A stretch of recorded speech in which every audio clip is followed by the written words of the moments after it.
Hello, hello, how are you? All right! Welcome, I'm so excited. Look at the energy in this room. I was not expecting this. I'm really happy about it. My name is Deon Temne. I'm a member of the Carrboro Town Council.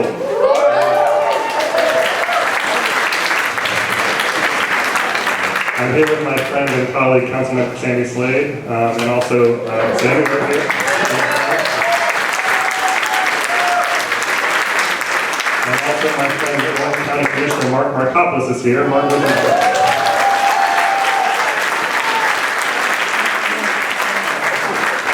got a few other folks I just need to recognize real quick because it's customary to do so. I'll put these under the hashtag not yet an endorsement category. But I just want to make sure you all know that the newly elected mayor of Hillsborough, my friend Jen Weaver, is here.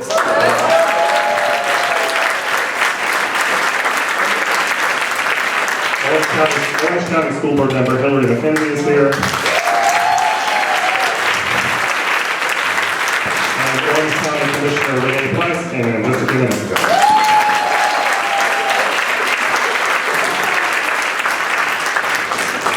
I think I got everybody. So thank you so much for being here today. I'm so happy to have we have the Bernie Sanders campaign in town to convene this panel of people to talk about some issues of justice, social justice organizing here in Orange County, and to hear from you about what your priorities are and these great panelists. One of the reasons I'm excited about supporting Bernie Sanders in this primary campaign is that the senator in his work as a policymaker and the work that he'll be doing as president knows that that work will only be sustainable, it will only be enduring if it's rooted in deep community engagement. If it's rooted in organizing by communities that are directly affected by things like generational poverty, global climate change, resurgent white supremacy. That's why we're here. That's also why I'm excited to introduce these panelists to you today, because they're doing that work here in Orange County. LaTanrdra Strong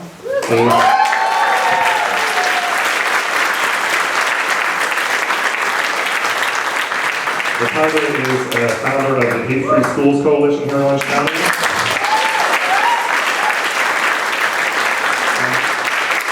We have worked in the last couple of years to ban Confederate flags and other symbols of hate from Orange County school campuses.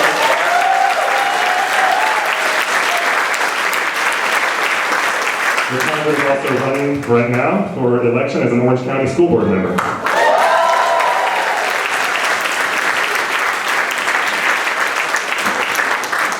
Maddie Hayes is Executive Director of the Refugee Community Partnership, which I'm happy to say.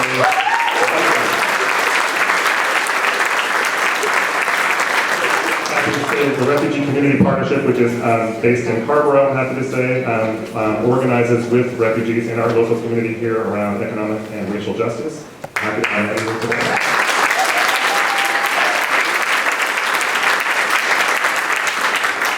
Deon Temne, newly elected member of the Chapel Hill Carrboro School Board.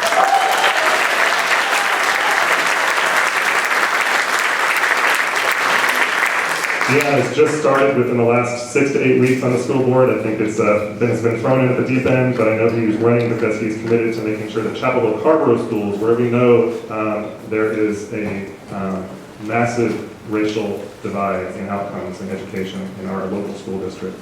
Deon is running because he wants to see that and other issues addressed right now. So thank you for being here today, Deon.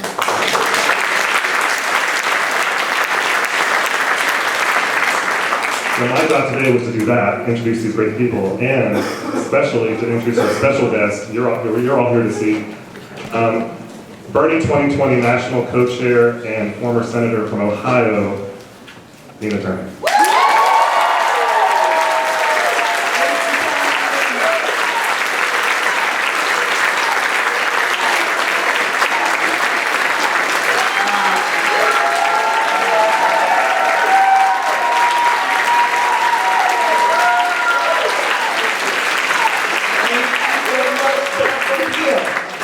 And thank you, Councilman, so much for the wonderful opening, the introduction of our panelists, and really why we are here today. And I'm honored to be here. We just left Durham, and we've had some incredible events there. Our event last night was talking about housing for all, and we have some residents in the Ladugo Terrace properties that are really suffering.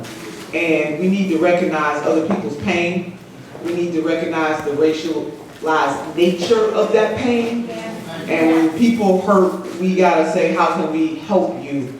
So I want to thank Ashley, who leads the Tenants Association. I know she's not here this afternoon, but by being a fierce leader of the grassroots people and calling out elected officials for not doing their damn job. I really appreciate that.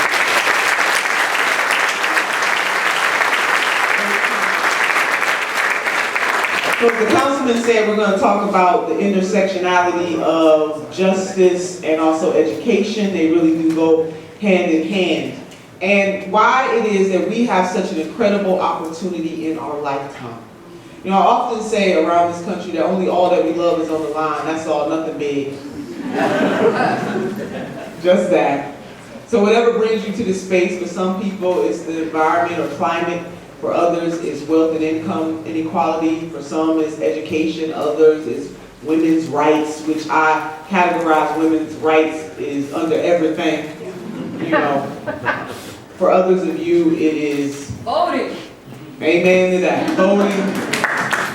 You know, whatever brings you to this space, just know that we are all in this together. Many hands do indeed make the light work. That we must continue to forge a multicultural, multiracial, multi-ethnic, multi-gendered coalition of justice. And that's what this revolution is all about. And I was sharing with some of the elected officials and activists, because activists matter too. Hello, somebody. That, you know, it's really good when people like me come in or others who have, you know, national profiles. And as you know about me, those of you who know me and have been studying me, you know I'm a hell-raising humanitarian. I get down to it. So, even though I got a few fancy titles to banty about here and there, I really am a woman of the people. And I see my brother in the house. I do want him to come up and sit down if he wants. Can we give a shout out for my brother in the back?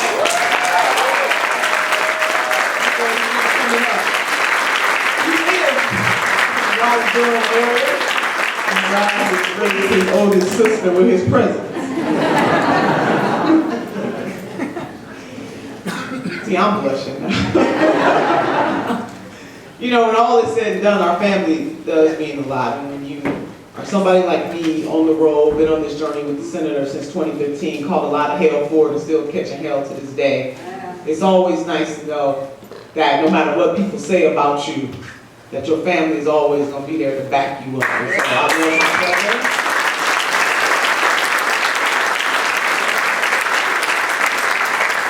So this movement is really bigger than all of us, and we all have a role to play. My point I was making is that titles are really, really good. They get your phone calls returned most of the time. They get you in the room. They get you at tables sometimes. But the irony is that some people, once they get in the room, once they are seated at the table, they forget why they were there in the first place. And so titles are good, but purpose is better. And we need more purpose-driven people doing the work. So for my titled sisters and brothers, or non-titled sisters and brothers, we are all important to this journey, to this fight. We all have a role to play. And so I want to lift you. As I told the locally elected officials, the meeting that I had before I came into this room was really with locally elected officials and activists.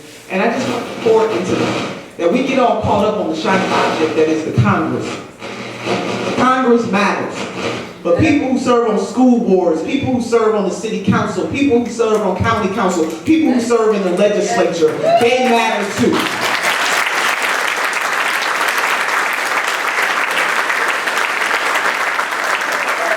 The type of judges that we elect, prosecutors that we elect, you know, we let some of these judges off the hook, y'all know. But that's a lecture for another time. So meanwhile, back in Chapel Hill.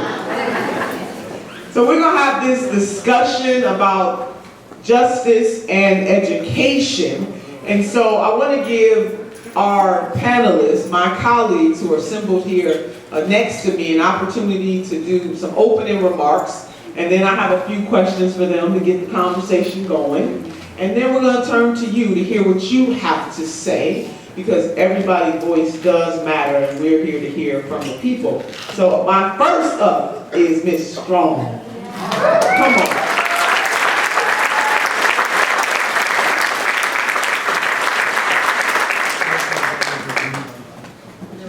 No, talk, it should be. Hello, everyone. Hello. I'm LaTanrdra Strong, and as you heard, I know how to make a little noise about some things, and I carry things really close to me. And one thing I carry really close to me is children and education, because in places everywhere I go, I see this repeated injustice that's happening in our schools. And we've all heard Black and brown children are simply not being educated in our schools. And when I go to different places, one of the things that really troubles me is that we aren't really seeing people moving around that in the way that we need for people to move around that so that we can solve this problem. Largely in Chapel Hill, we have a lot of wealth. In Orange County, we have a lot of wealth. And we can solve almost every problem. But getting young people educated is not something that we can do. And I think that we need to examine who we are and how we sit on the sidelines and hear about the data over and over again and don't move towards making a change in the education system. So we started hate-free schools centered mostly around the Confederate flag. And then we learned, I learned, I'm sure there were people in this room who knew just how amped up the white nationalists are in this area. And they're becoming more emboldened.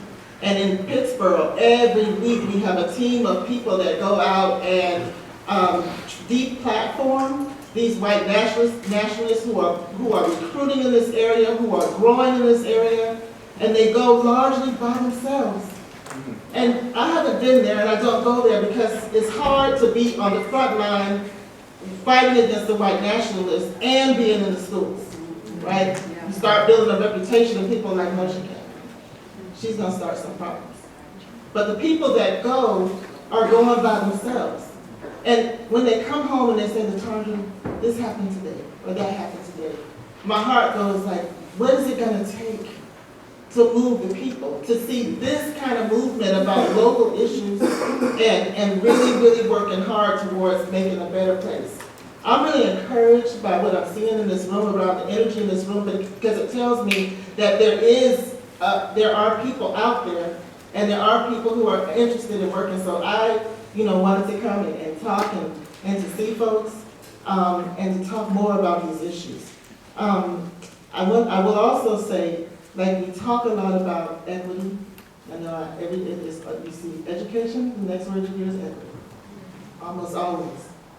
And I have to say we want equity in our schools, and then we have a high bar for people to jump to get to education. We say we want equity, and then we lock people out of certain classrooms in our school system, right? So there's an imbalance. There's an imbalance, people. There's an imbalance, and there are material consequences for that imbalance. So I'm not going to harp on that too much longer, but I'm just going to say, like, if you are not involved in education in your local area, I can tell you that it's not going to change. It's going to be like this. I heard a statistic the other day. In our district, which is a very small district, we had only 35% of the students in kindergarten this year on grade level. 35% on grade level or senior grade level. Right? Which means in 12 years we're still going to have the disparity. And that's not okay. That's not okay. So please connect with hate-free schools, connect with other organizations that are working in education, because it's going to take each and every one of us being volunteering, being interested in what's happening in our schools for us to make a difference. And I believe it can happen.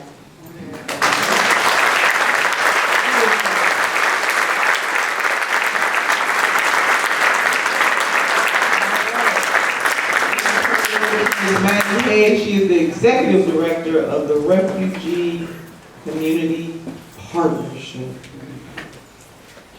Hey everybody. Hey. It's an honor to be up here today. Thank you, everybody who put so much put in so much work to organize this. I'm an organizer here in Chapel Hill, born and raised from Carver, Chapel Hill. I've been organizing around anti-racism movements in the area for a while, and particularly with communities that have been forced out of their home countries and resettled here to Carver, Chapel Hill. The topic today, our theme today is education and racial justice, right? And racism in the United States has been forever inextricably linked to immigration, right? Often determined by the economic needs of the time, which groups get access to the privileges of whiteness, right?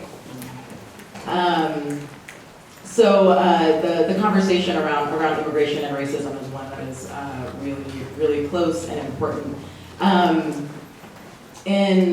In 2017, I was a part of a very casual Thursday afternoon neighborhood conversation with about 30 parents of the local refugee community from Burma. And we were talking about race and racism and how it shows up in their children's experiences in the school system. And we had an interpreter with us, and bless her, that was a really difficult conversation to interpret for, especially when you're having a conversation with a group of us who have a particular experience to privilege and advantage or disadvantage and discrimination by race, and others the same thing but by religion, and the others the same but by ethnicity, right, and cultural orientation. But I remember one of the mothers in that group, she said, you know, when I first got here, nobody said this to me explicitly. Nobody ever said that white folks in this country get the best and black folks in this country get the worst. She was like, but I see it.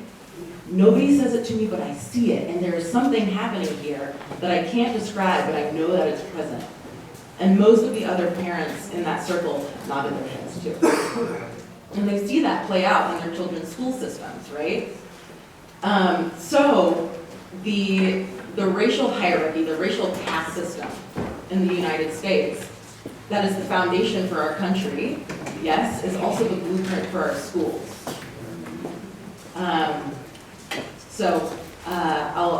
I'll cut my intro there, but really pumped to be here and part of this conversation today. Thank you.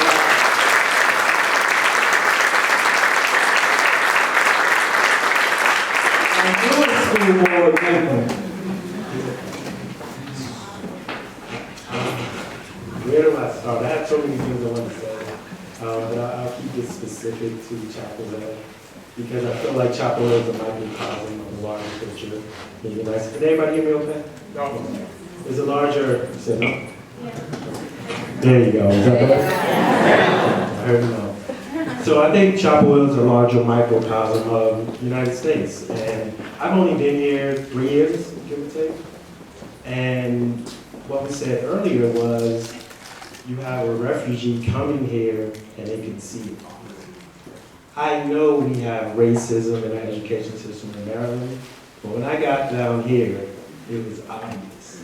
So blatant in front of me, to the point that, I mean, it got me fired up. I was angry in Maryland, but I was pissed off down here.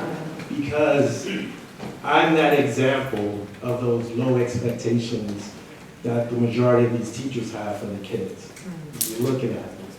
You're looking at those trials unnecessarily just because you don't get the opportunity. So, you know, my quick background, I'm in high school, I have a 1.67 GPA. Yeah, 1.67. We ain't doing so well. Fluke incident, I get switched to an all-white school in Puyallup High School in Seattle, Washington. I instantly have a 3.8 GPA once a semester. So it's not a product of my inability to learn. It's a product of something else going on, which is low expectation and poor curriculum.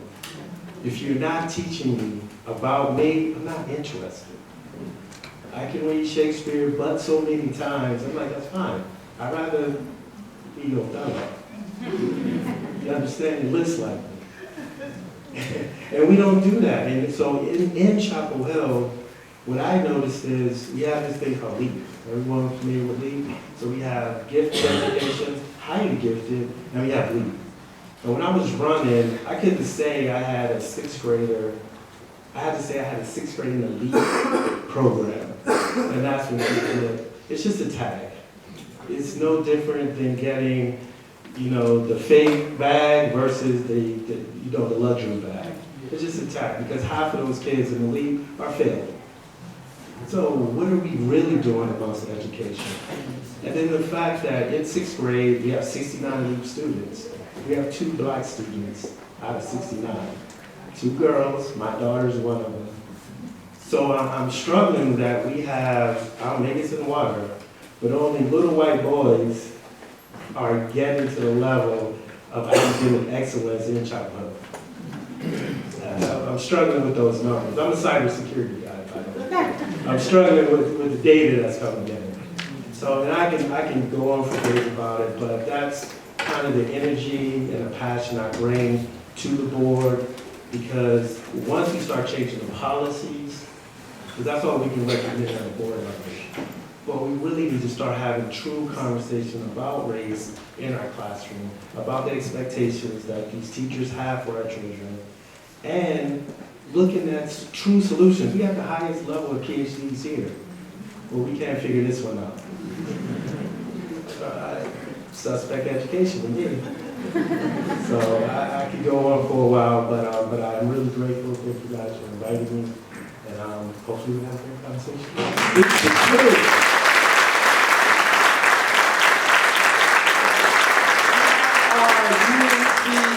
Our student leader in the movement against Silent Sam, Deon Drew, is in the house.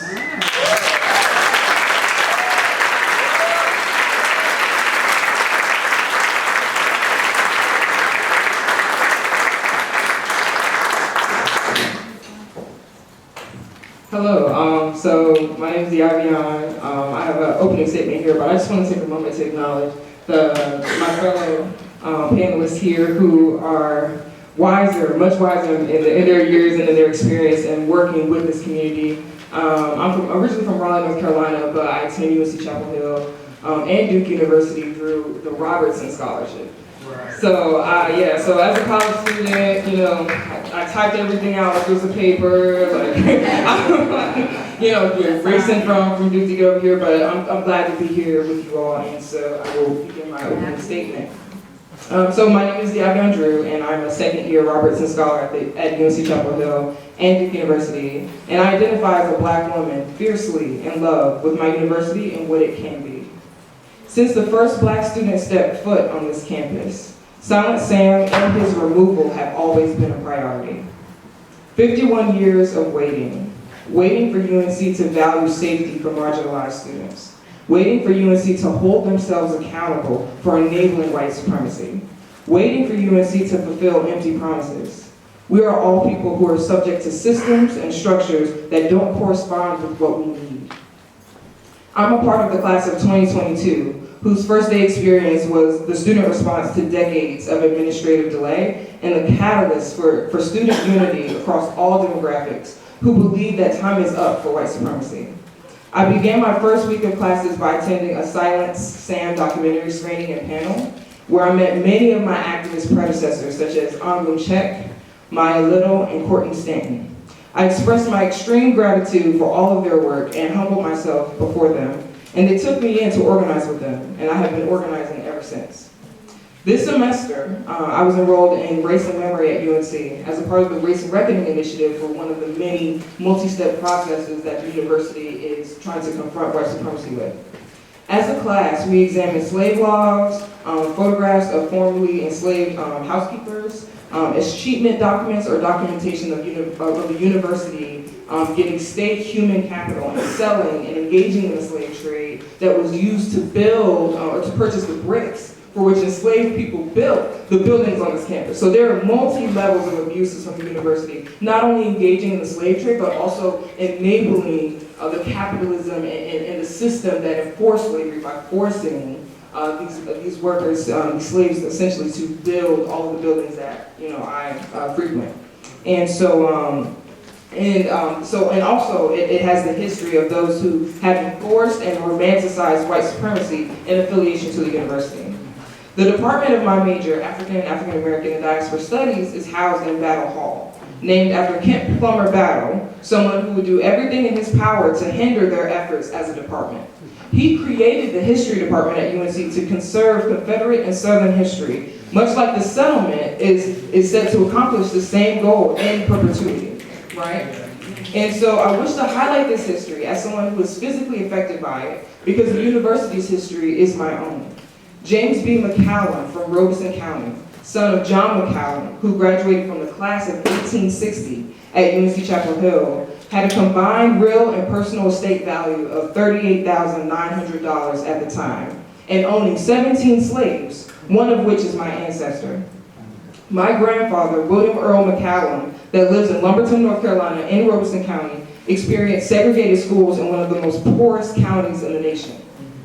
He never received a collegiate education. Impoverishment of people of color, especially Black people, is assisted by shifting money that is dedicated to promoting education and supporting students enrolled at the university, but instead shifting donor money without their consent towards the NC Sons of Confederate Veterans. It is my pleasure to be here with you all.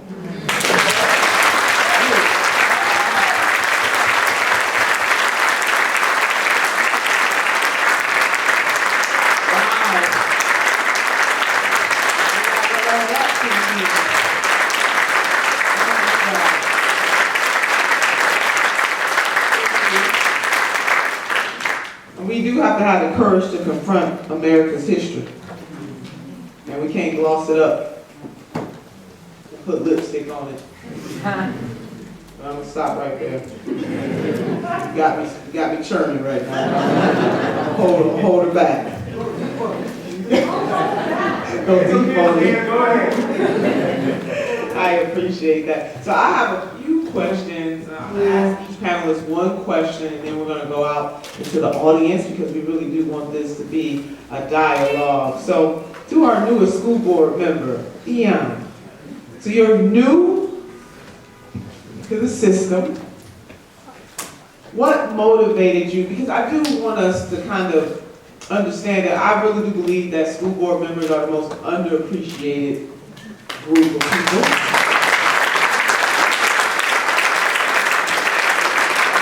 In the electoral spectrum, so to speak. What motivated you to run for school board? And it's important because we all have roles to play, and as I said behind the scenes, I will say here, that we get caught up in the glamour that is the Congress. Meanwhile, back at the ranch, where the real deep work is being done, it's happening on the local level. So what motivated you to actually run for school board, and what are some of the things that you would like to have accomplished? So motivation came out of my children. So I have 3 kids in the school system. And prior to coming down here, my wife and I basically did the spreadsheet. We ranked all of these schools we interviewed principals, so we interviewed maybe 8 principals prior to even selecting the school. So we would drive down from Maryland, DC, drive down here, set up 4 interviews, and then go back home.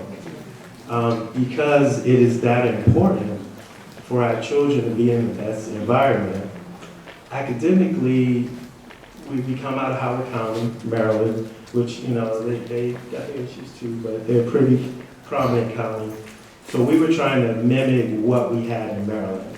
And in Maryland, our school, our particular school, was extremely diverse. We had 30% Black, about 20% white, 18% Asian, like a 50% Indian. So we had this melting pot. And it was that nirvana, which I know what it looks like now. Then I come down here, and a lot of the programs run out of the school. So for example, Girl Scouts. So my kids are in Girl Scouts, they come down. We come down here to go to Girl Scouts, and we walk in, and it's about 40 little white girls, about 3 white parents, and we walk in and they say, oh, can we help you? So of course I say, well, you know, I got 2 young ladies here, they got the sashes on, but I said no, because I'm not comfortable here, and I can't leave my children here. So we left, and then we go try to find some place. Versus in Maryland, the Girl Scouts are part of the school. So when little girls are running around my living room, there's all types of little. It's just girls running around the living room, not white girls, black girls, what have you. So that's what we're used to coming down here. When I didn't see that here, then we got to the school. My daughter was in the gifted program in Maryland. We got down here, and it was a little bit of trouble in the gifted program because it was shared that the gifted program in Maryland is different from the gifted program in North Carolina. And again, I'm a math guy. Yeah, well, but 2 + 2 is 4 in Maryland. So I'm trying to figure out what it is down here. That might be a little special education. And that started this process. We couldn't even get into the chess team. So I'm like, okay, this is ridiculous. So I'm gonna get started because I'm big on not complaining. There's no need me going outside talking. I hate this place. I'm gonna do something about it. So we're gonna run. And that was an interesting lesson because the tuition I paid in my campaign, I got really supportive, but I also found out where that underbody really lies. And one particular, and I always share this example, but a lady came up to me she came up to me and she kind of fought her way through the crowd. She said, I just wanted you to know I would never vote for someone like you. And I said, well, as long as you vote, I really did not care. But as long as you vote, and she said, well, do you care? I was like, no. Vote. And then another parent who was beside me said, what do you mean someone like him? I said, oh, bomb deer, looking good. It's all right. Because looking for this rise. And then the other example would be a lady who approached me, and she had come to everything that I put on. So I approached her one day and just said, is there anything I can clarify? And at the time I was talking about universal pre-K and the fact that minority students don't take AP classes. And what she said was, well, I can't vote for you, but I want to tell you why. She said, my family and I benefit from the system that you hate so much. So I said, well, I just like clarity. What system we talk about? I said, she said, call it racism, call it privilege. But we benefit. The fact that minority students don't take AP classes, that opens up a slot for my child. I struggle paying that $1,000 a month for pre-K, but I would rather go through that pain instead of just give it to someone else. So I sat there, I was like, well, that's good, because I know they're out there, I'm not naive. So I was actually appreciative that she shared, she was getting straight with me. And as I thought about it, because I was kind of on the spot, I was up front, so I had to respond. So I said, you know what, I totally agree with you. As a parent, I don't think there's anything I wouldn't do to help my child. But that is the dumbest thing I've ever heard in my life.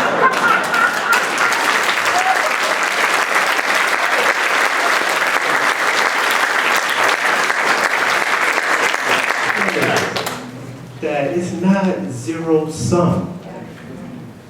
I'm talking about universal pre-K for all kids. And you're just like, I just can't do it over there. So she left. And 3 or 4 parents went out there, and they started saying, well, how dare you?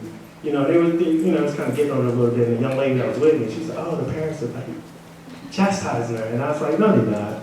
Because what they were saying is, how dare you say that in public? How dare you say that out loud? Like she gave the game plan. And, and I think that's your difference between your Romneys and your Trumps. You think the same thing.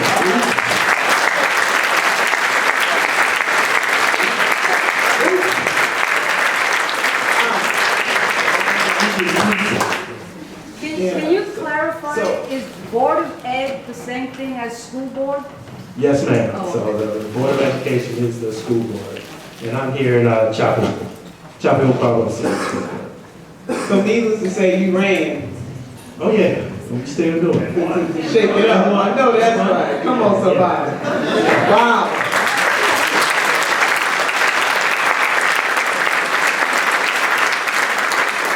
Well, Maddie, I don't know. Okay, here's the question. In the U.S. and all over the world, refugees are being scapegoated by racist and racist or race-adjacent politicians. Can you talk about your work organizing in the refugee community and how do you empower people to fight back? Yeah. Nativists, maybe I can say nativists, but Yeah.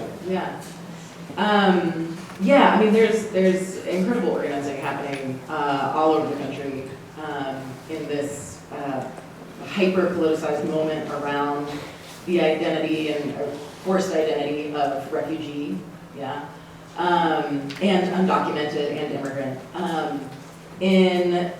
In Chapel Hill, we started this work about 8 years ago, and the thing about policy change is incredibly important, and also organizing work happens in the in-between times, right? Organizing work happens in backyards and at kitchen tables, and organizing requires intimate relationship with one another. That's what community organizing is, right? It is deep, intimate relationship building. Such that when comes the day that that demonic legislation is passed to destroy communities, we are in such particular intimate relationship that our mere presence with one another in that relationship is inherently protective.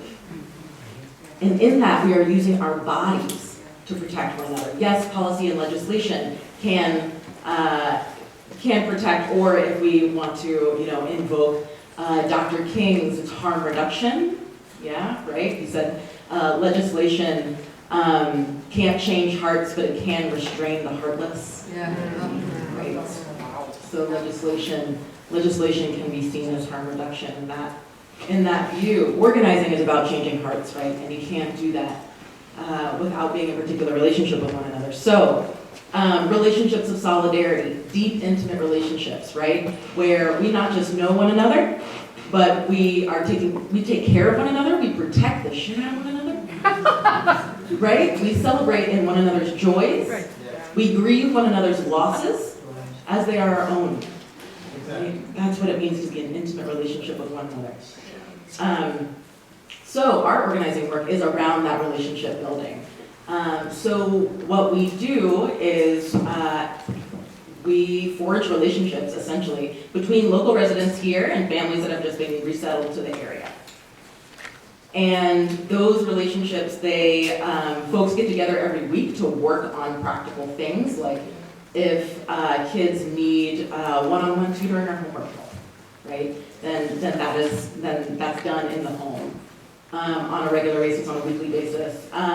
If parents are working to find a job, right, they're working on that together. If parents are trying to budget household income and expenses so that they can buy a car one day to be able to have independent transportation, they're working on that. If folks need to learn how to use the public bus system, they're working on that too. But that is more so the byproduct. What is actually happening there is the tender and potent alchemy of deep, solid relationships of solidarity forging. Because then that takes on a life of its own. Far outside this political moment, far outside a few years from now, right? And that is how we build the blueprint of cross-race, cross-class solidarity, right? That's what gets us closer to these movements that we're so invested in, yeah. Thank you for that.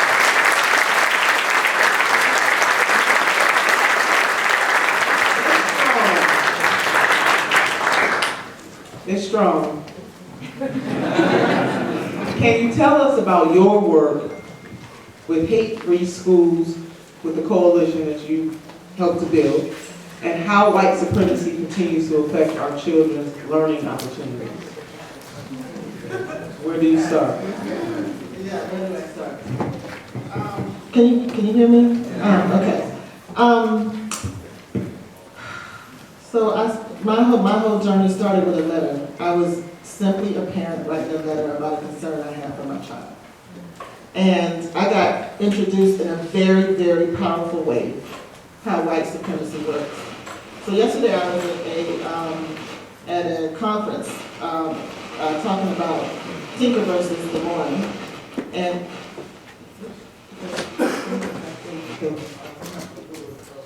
at Tinker versus Des Moines, which is the primary case that schools use to justify bringing the Confederate flag to schools.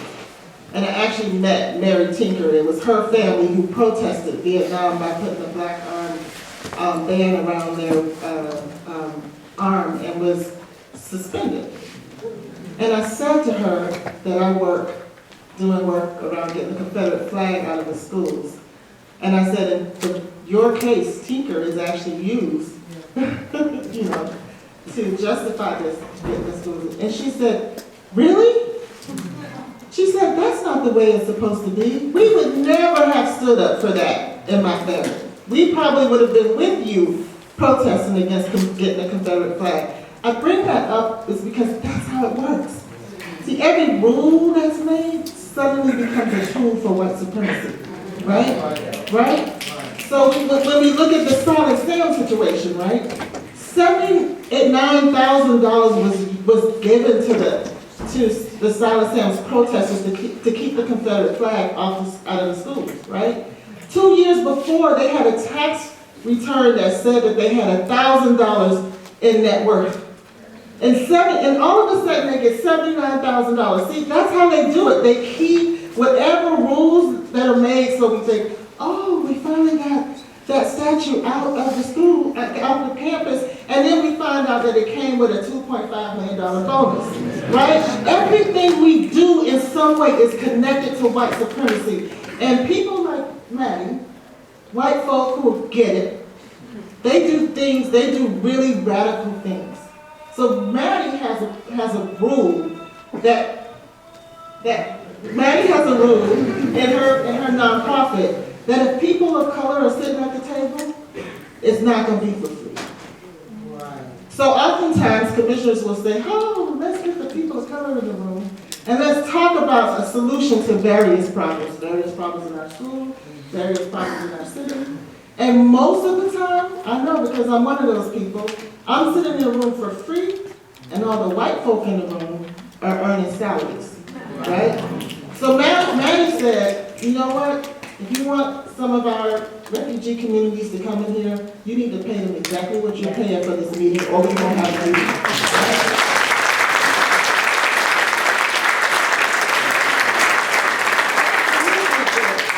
That's I am because we are. I'm going to use my position of power to make sure other people also have a position in this arrangement.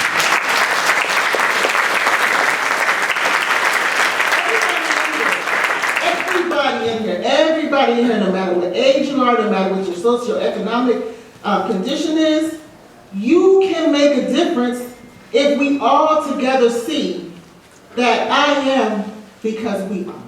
And that's what Martin Luther King preaches about. That's what we're trying to do in movements. And I'm very impressed to say that that's what I'm seeing in this movement. All right now.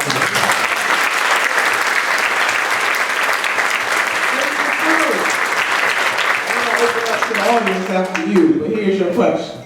You've been doing similar work in the movement against Silent Sam at UNC. Can you tell us about the experience of students of color at UNC and why our public universities need to be tuition-free and democratically controlled by students, faculty, and staff?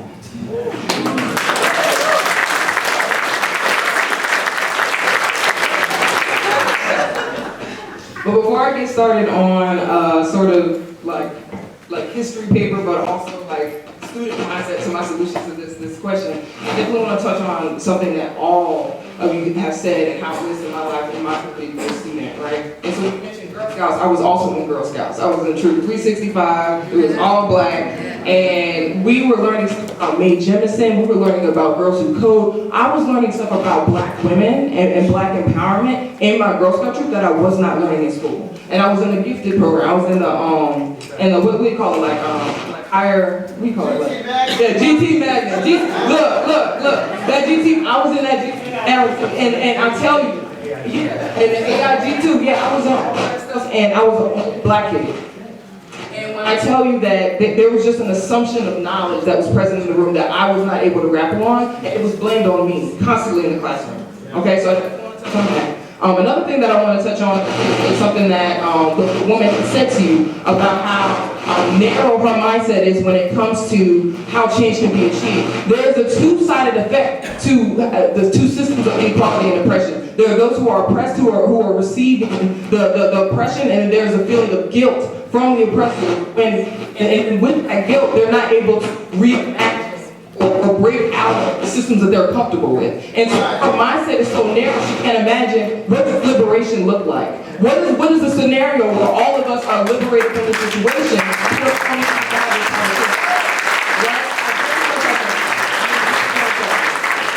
And then also something that you two said so beautifully, talking about Dr. King, but also talking about movement building. Movement building is based in one-on-one relationships and organizing. And I definitely want to stress this because I'm a member of Black Youth Project 100. There's a chapter here in Durham, and all MLK weekend was in political education workshops and learning about the 1% agenda and how the 1% agenda looks at us, the left or the radical, and use our strategies to privatize public goods and expand the wealth gap. And I want to make that as clear as possible. That's what they're doing. And one thing that I appreciate about Bernie Sanders as a candidate is that he addresses the wealth gap in a way that other candidates do not. And he's doing a massive redistribution of wealth that will lay the foundation for us. So I definitely want to stress that.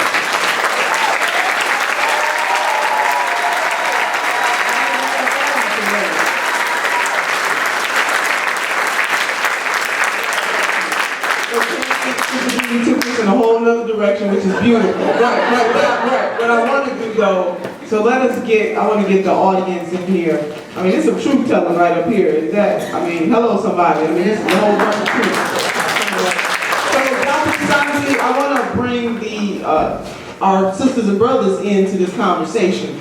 So, what I want to ask the panelists to do is, in order to get more questions in, maybe only one person answer the question, because we have panelists up here who are just like me. We can talk this talk. So I want to be able to get the question. So unless you got to answer it, please only one panelist answer each question so that we can hear from our brothers and sisters in the audience. So Dr. Santi has the mic, and let's go ahead and have this dialogue.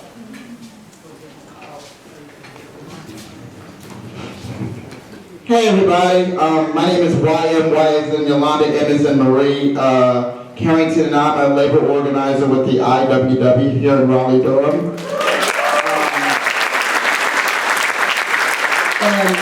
My question is for anyone, but the biggest thing as a labor organizer you see is that most American workers don't realize that there can be better. Like in North Carolina, we have some of the lowest union representation in the country for workers.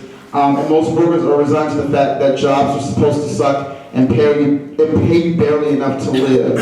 So my question to y'all, Nina Turner and anyone else on the panel is, how do we change the mindset of particularly, all American workers, but particularly North Carolina workers, to where they understand that they can fight, they deserve better, and they can fight for better. Because as a labor organizer, that's really the first step for us. Like, if I can't even get you to believe that you deserve better, then we can't go any further. So that's my question.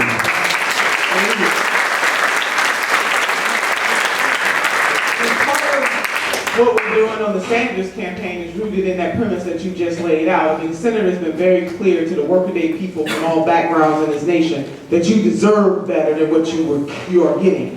That is the premise by which we start. As Sister Drew, laid out, and everybody else, this is just an all-star panel, is that the system actually is rigged. And we need to understand that. And within the rigged system, there are disparities within the disparities. That we have to address the whole notion of class and caste in this country. We don't like to do a whole lot on the caste side, and we got to have that. And that is why we need allies. You know, we need John Brown like allies. You know, from our flag. Those kind of allies.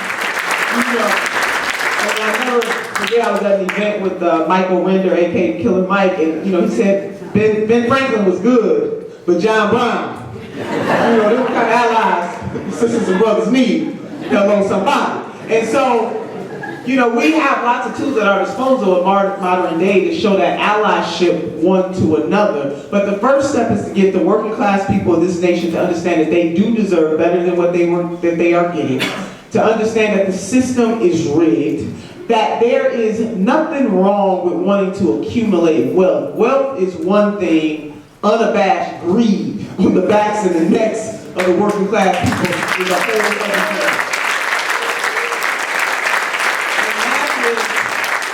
And Senator Sanders is being very clear. As Sister Drew laid out, really the only one that is being this crystal clear. Wall Street, I'm coming for your greed. Pharmaceutical industry, I'm coming for your greed. Fuel industry, I'm coming for your greed. Your greed.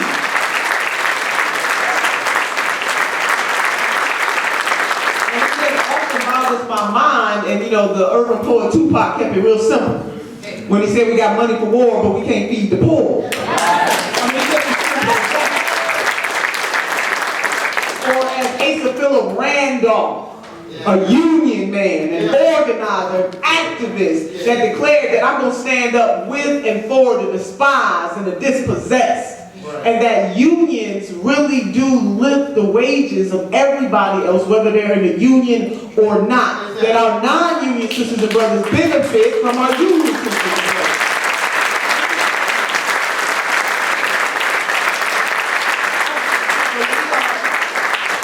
We're clear that we must organize, and when we're done organizing, we got to organize some more. Because an organized people, or conscious-minded people on the move can't be defeated. And that really is what we are witnessing right now. That the revolution is rolling on. And this is a revolution not just of ideas, but it is a revolution that is calling on ordinary people to put a little extra on their ordinary so extraordinary things can happen. Can I get a hello from somebody?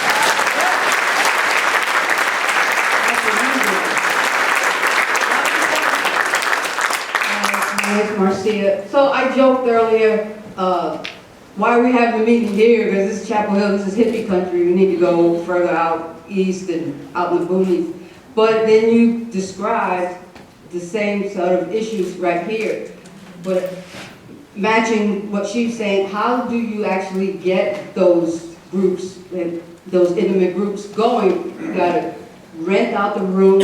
You gotta, you know, find people who have time to come and meet. I mean, and then a lot of the meetings are, like I live in Harnett County, and the meetings in Durham, you know, and my car is about to fall apart. You know, how can we do that literally? Like, how do we find each other? So we meet people where they are, right? Movements need to be extremely accessible to reach those so that they can contribute in ways that they can. For example, going on to Black Youth Project 100, I know it's not as Chapel Hill, but this is a national organization that is utilizing members on Zoom who are digital graphic designers at their job, who are designing graphics to arrive at protests, to arrive at rallies, to assist us in ways that they can. And so on top of having active chapter members who have a certain amount of expectations, you also have folks who are national members, folks who are supporters, sustainers. Everybody has a role in the movement. And with that role, roles can consistently change. So something else that I learned is that if you can imagine like a swan formation, so when swans go really long distances over time, there's usually like a lead swan at the end, and then there's the swans that's at the end making sure that everybody's going in the same direction. Sometimes the one at the top gets tired, and of course you're going thousands and thousands of miles, right? Liberation, right? Liberation, we're trying to get over there, you know what I'm saying? And so the top board is like, you know, I want to transition my role in a way where the swans in the back, whichever one, will secede to the front, and so everything will work smoothly. So that's what happens. The swans, as they transition, they go through different roles. And they're supported in every role, and they still get to their destination. And at the beginning of all of that is the intimate connection between all the swans who know what the destination is, France Fanon on the same praxis on how we're going to get there, and then also with the sustainable support, with the support and with the wind that's carrying them, right? The momentum of change. And so that is how we get there. And for folks who, who have the breaking down car and who are in remote areas, there are ways that we can do door to door and get to you, right? And there are ways that you can contribute to the movement as well. And so I would like to pass this to my colleague, but in a modern movement, in a grassroots movement, in the legacy of King and Snake and all the other predecessors and CORE and all those movements, these are ways that we had to destabilize and not necessarily destabilize, but decentralize and re-strategize how we are going to get to liberation.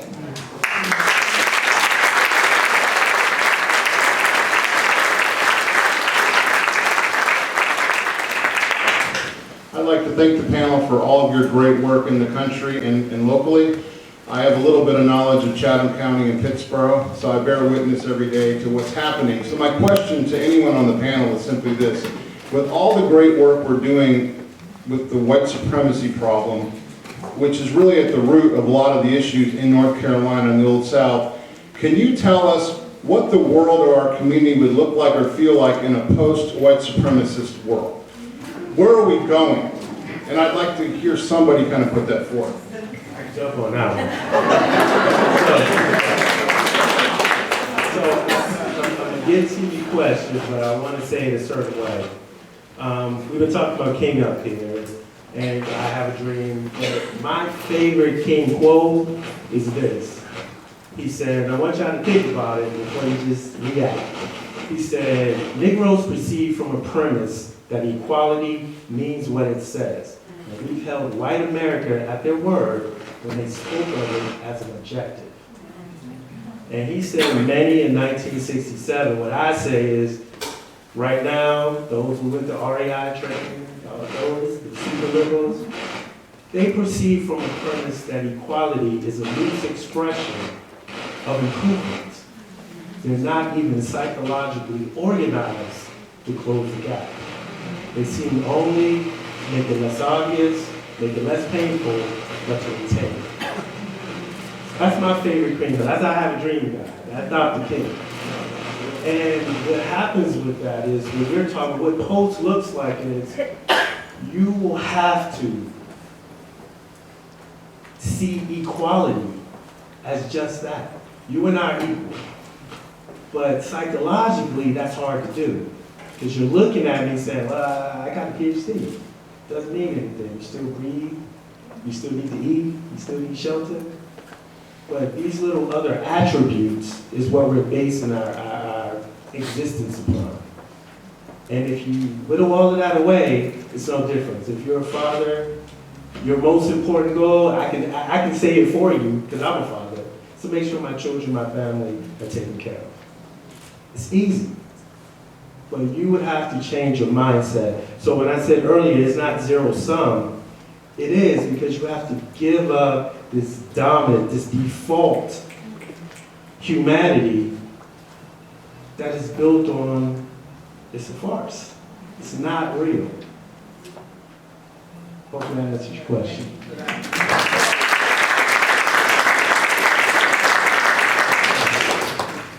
All right, we have time for 2 more questions, and we're going to direct those questions to Maddie and Ms. Strong.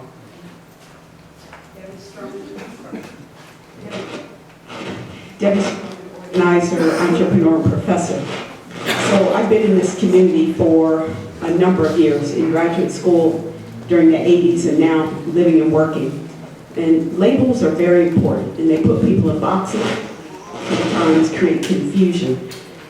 I think because we have so many smart people in this area that the label of being a liberal or progressive community is what part of our problem is. And I think we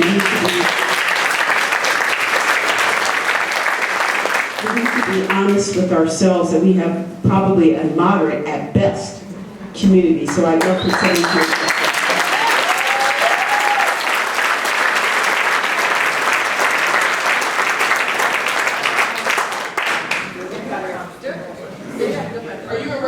the university and how the whole community is on.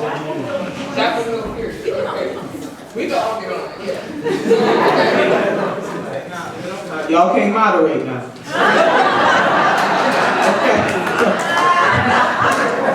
We all can get in on it, but that means that we're not gonna get another question from the audience. So I wanna make sure, maybe, yeah, we brief this bill. So the way you do it is invest, divest. Invest in the marginalized communities and what they say the first time, and then divest from white solutions, white commissions, white answers, white solutions.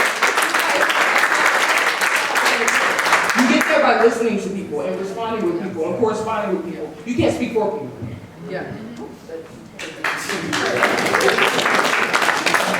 The only thing that I would add is that we gotta get radical.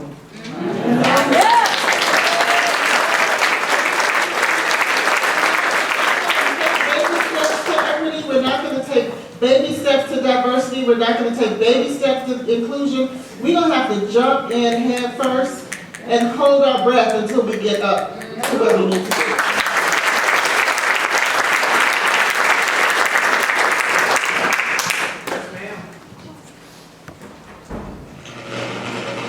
I have not earned a doctorate by writing a doctoral dissertation, but I have lived research. I'm 90 years old.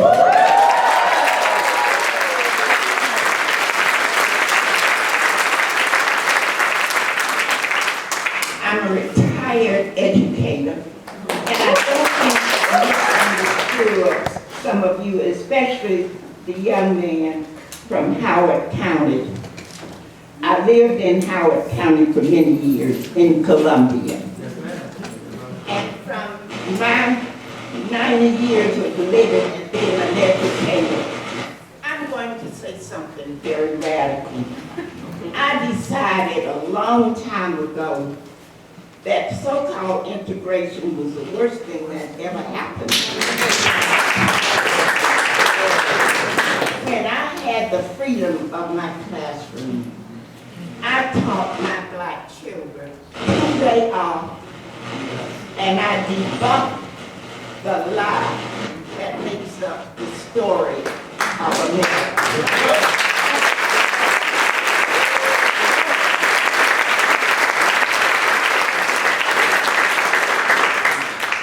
I knew A. Philip Randolph personally. I knew of James Rouse of Columbia. He and my husband had many fights. My husband was the immediate successor to Martin Luther King at Dexter Avenue Baptist Church that my great-grandmother was a part of the founding because she was 12 years old when the Civil War was fought, and I sat at her feet and learned those stories. And they were a group of very progressive black people. So I speak from experience. And I know the game is rigged. When I had the power of my own classroom, my children were high achievers. Oh, by the way, I knew George Washington Howard. I can tell these stories. So you cannot fool me with your lies.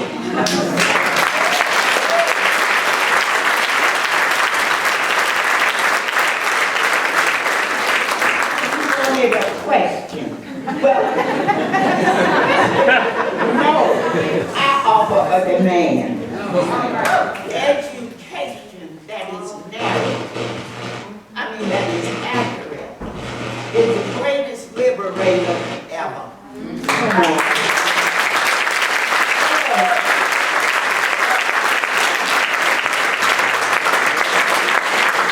So I would challenge you to abandon all of these lies and make up the curriculum of American and European education.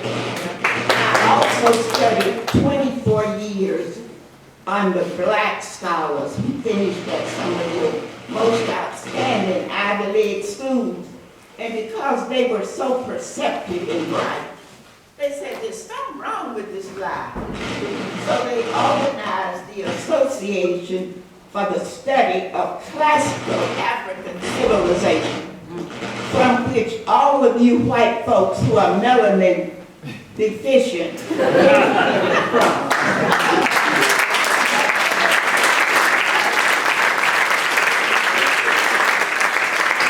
And he set up this falsity about race.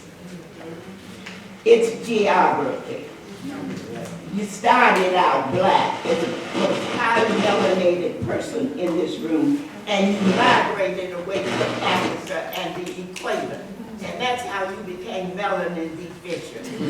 If you would acknowledge scientifically that we are just human beings, we wouldn't be sitting here today wrestling with these horrendous situations that we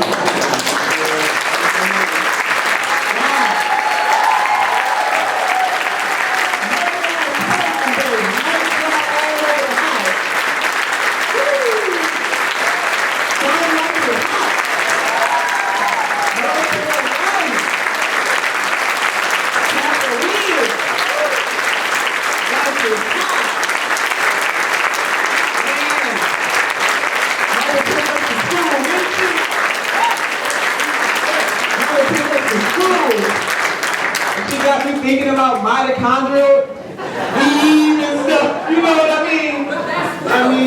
Wow. Second grade, I learned that because African tribes sold the slaves, that's what caused the slave trade. You gotta fix these textbooks. Mitochondrial. So can I dispel that? Because I've been talking about a culturally relevant education for a while. And when someone brought up to me, they said, well, isn't it true? Blacks so blacks. And I guess I was just trying to educate the whole group. First of all, they weren't black. Just like black is something I started here. So let's go back to Africa. It's a continent, y'all. It's a continent. So when we talk about Romans for Greeks, and they enslaved Greeks, and then they enslaved Slavic community, where that word slave comes from, Slav. Congolese went into war, had war prisoners from Senegal. So they sold Senegalese. Senegalese might have sold to Kenya. So Africa is kind of, so well, first of all, they weren't black. They were different countries within Africa. So I know we have this black on black crime thing, and they try to take it all the way back. False equivalence. Right. Because crime is crime. Yeah. It's adjectives. We struggle. Yeah. But I'm a product of what you're talking about. That's why, oh man, thank you. Thank you. Yeah. Thank you.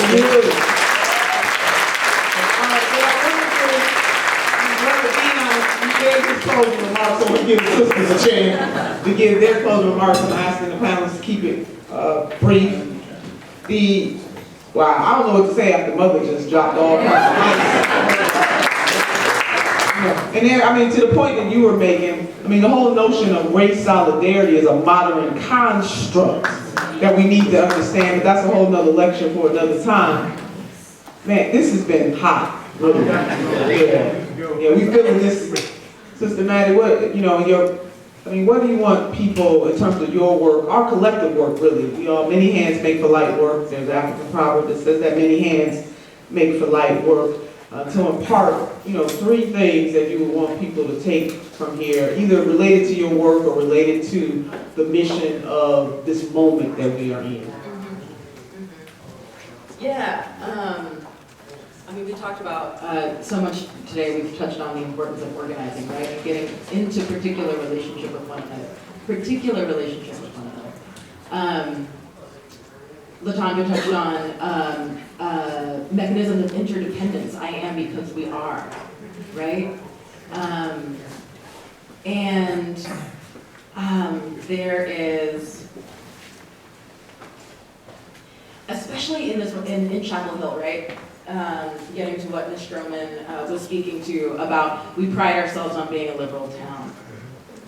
Yet we're not in my backyard, kind of liberals, right? When we talk about affordable housing, where we build affordable housing options, not my backyard.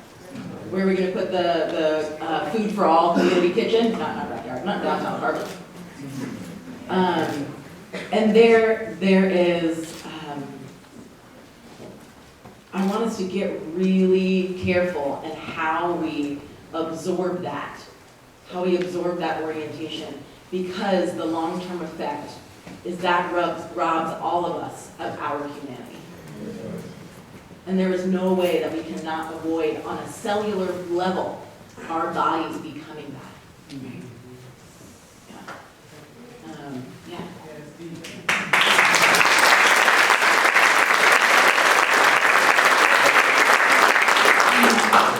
So before I became an activist, I used to have lunch with these two ladies every night. And I couldn't say You're the reason we are here. I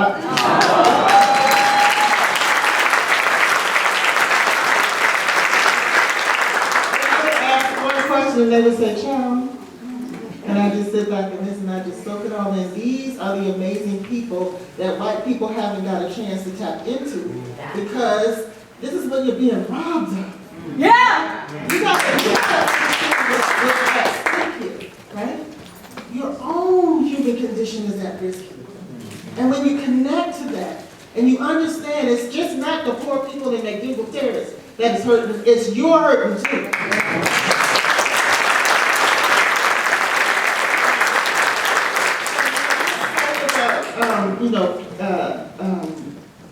Candidates coming here and talking to us, right? I'm sorry, Katie, I gotta tell them, right? But when they leave, we're left with this. And if I called a meeting and said, let's have a town hall about education and racial justice, I'd have 20 people in this room. 20, maybe, because I do it all the time. So, and the last thing I would say is the movement is happening, right? If you're not on the train, you're gonna be left, and you won't get there with us and experience what we're gonna experience when we get there. So I invite you to join us, all of us in this that are doing active work and making the change that's gonna happen. I'm 100% certain we're gonna get there, and I wanna be there with as many people as I can.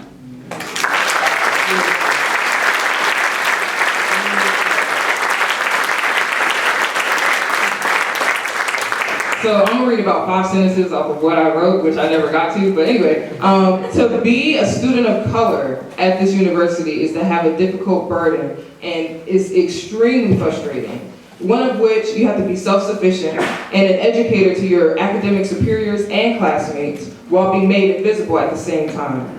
And I also want to reflect on that history part and how it seems like our mother tongue is ripped from us. And I'm speaking from a black perspective right now. But I also want to touch on as well is that, we have been conditioned to believe in capitalist objects of safety and have been removed from the feeling of safety. One-on-one movement building is safety, right? That's harm reduction. And so it is not objective, rather it is violence that is internalized and portrayed as a normal consequence of experiencing life.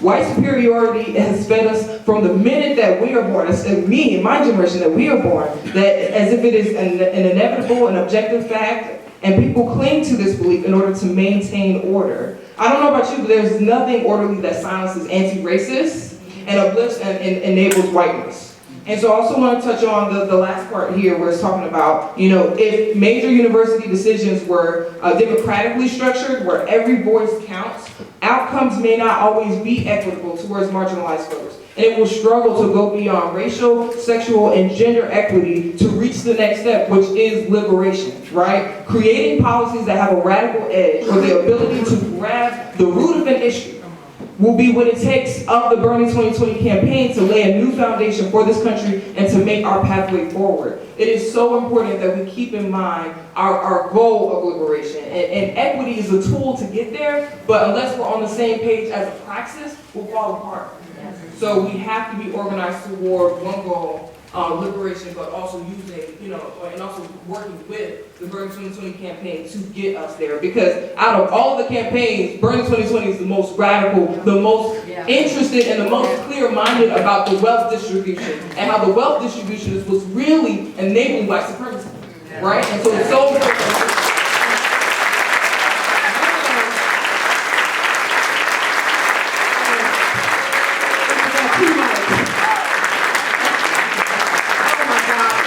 give it up one more time for our incredible.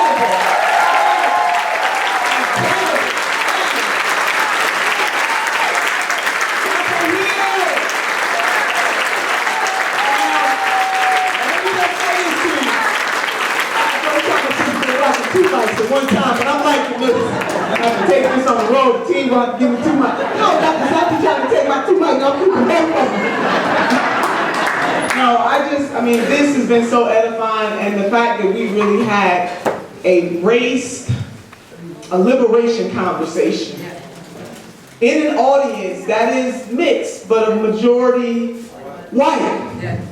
The courage that it takes. This is what it is going to take to have transcendence in this country. And Chapel Hill, I am so proud of you that we could, as Sister Drew and I were saying, get at the radical root, which Dr. Davis said that being radical, Angela Davis said radical just means getting at the root, and we got at some of that today.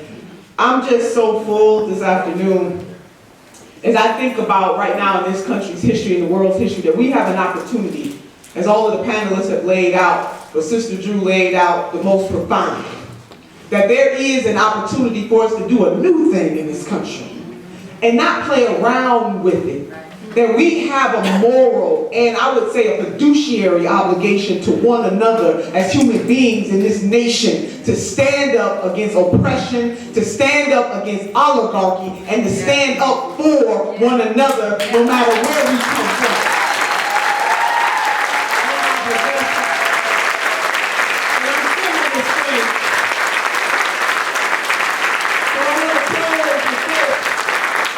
I said it in Durham and I say it everywhere that I go, that I believe that the creator of this great universe has given us two hands, one to reach forward and one to reach back, lifting as we climb. We are our sisters and our brothers' keepers. And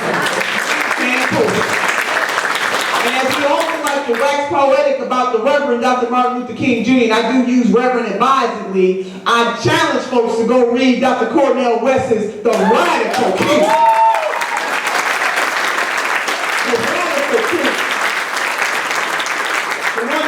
Against war. Right. The one who said that capitalism we might have to fix this thing. The one that spoke out against militarism, that king. The one that stood up against the Vietnam War and called this nation out, that king.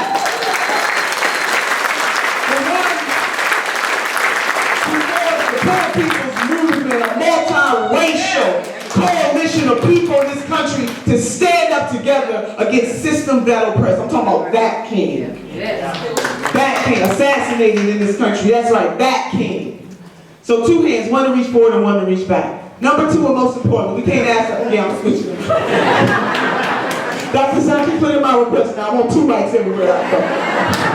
Now we can't ask other folks to do more for us than we are willing to do for ourselves. Yeah. Brother Frederick Douglass put it this way: you might not get everything that you work for, but you will work for everything that you get. And our solidarity is in with one another, and we don't necessarily need government to do everything. That we can organize in places and spaces where our sister laid out that some people don't even have vehicles to make it here. Let's go into those communities and meet them where they are.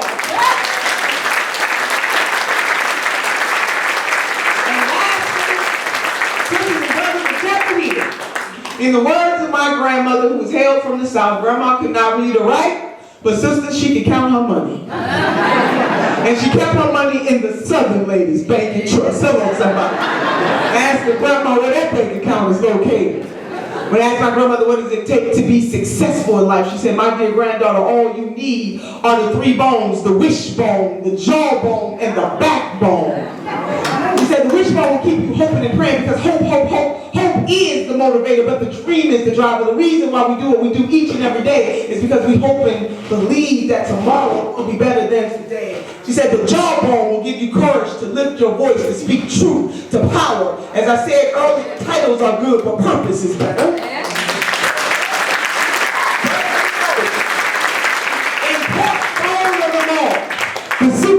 Fragilistic, expialidocious bone, baby, is the backbone. Because the backbone gives us the courage that we need to stand. And after we've done all that we can to stand and to keep standing, because all of us, we can't have a testimony without a test. And we are being tested in this moment in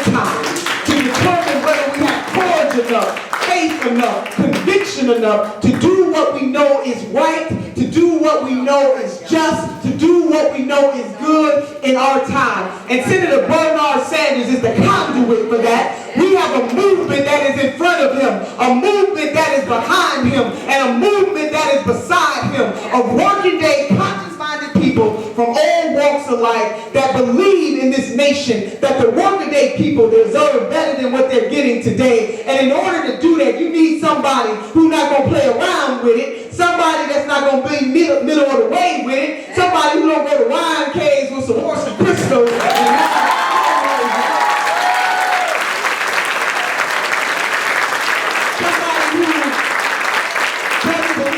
Proximity to the first black president gives them entitlement to the black.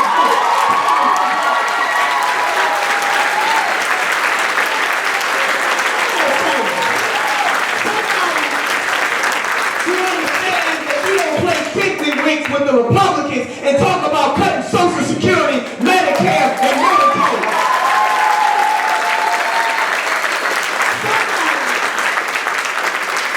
And that's somebody who has been a consistent champion. From this age all the way up to where he is right now. His name is Deon Temne.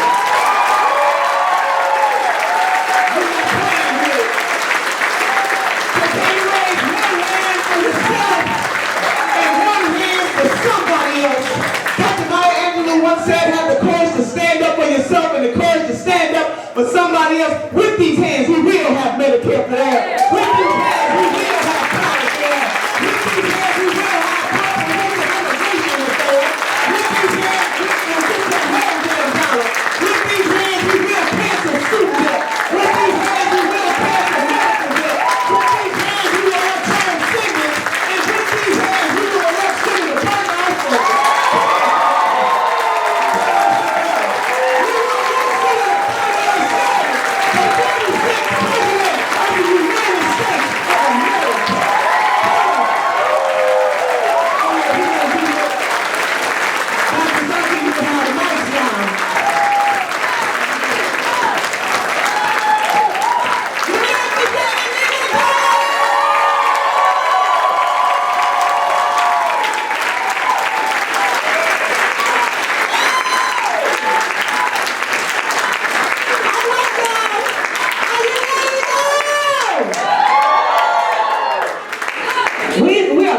We are grateful that you're here. Now look, it's a lot of y'all.